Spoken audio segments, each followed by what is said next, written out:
Hi, and welcome to the 7th and final video in our series of tutorials on how to use AWQMS.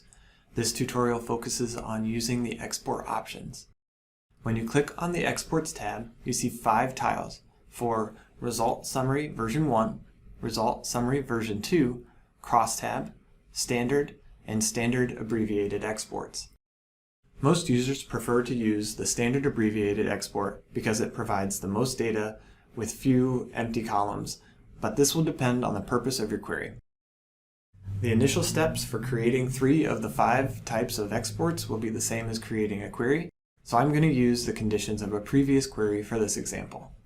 Version 1 of the Result Summary Export allows you to pull a summary of data for an entire organization.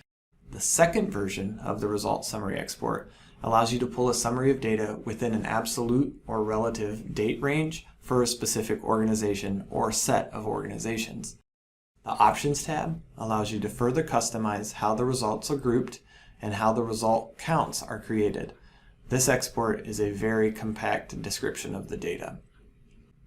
The Crosstab export creates a column for each parameter selected and a row for each sample date for easy comparison of results. You can select multiple parameters and locations for this export. The Options tab allows you to customize how you want the data to be grouped. By default, rows are grouped by date, but you can add additional group specifications. At a minimum, you must group the columns by parameter name and measurement unit, or you'll get an error. You can choose to group the columns by other options as well, but parameter name is required. You can also determine how to round depth and result values. The standard export returns a table of all available data for your query conditions and includes every potential piece of information included in AWQMS. This results in a 214 column-wide table.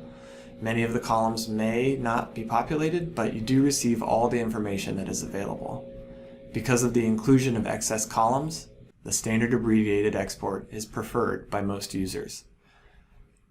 We have found 2 instances where using the standard export is necessary. First, if you're exporting data that may include summary statistics from continuous data, the statistical basis column indicates the type of summary statistic that the result reflects. The second instance is if you're exporting biological data and need to know the species and other taxonomic information. This information will be included in the Results tab. For macroinvertebrate data, you must have selected the biological media type when creating your query to receive these results in your export. Similarly, for fish tissue data, you must have selected the tissue media type when creating your query. The Options tab is blank for this export type.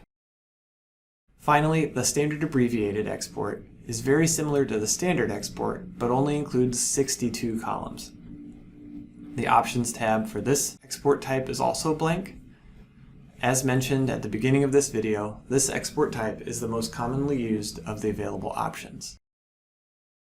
For both the standard and standard abbreviated exports, if you checked any of the boxes for continuous results, metrics, or indexes, the available data will be displayed on separate tabs in the export. These results are not separated out in either of the result summary export types. Once you are finished setting up your export, click Export Data. This takes you to the Dataset Details page, where you can track the progress of your export. Once your export is complete, this page will provide a link to the file for you to download at the bottom left. If you have any questions about this video, please feel free to send an email to the address shown here. Thanks for watching, and best of luck with your querying.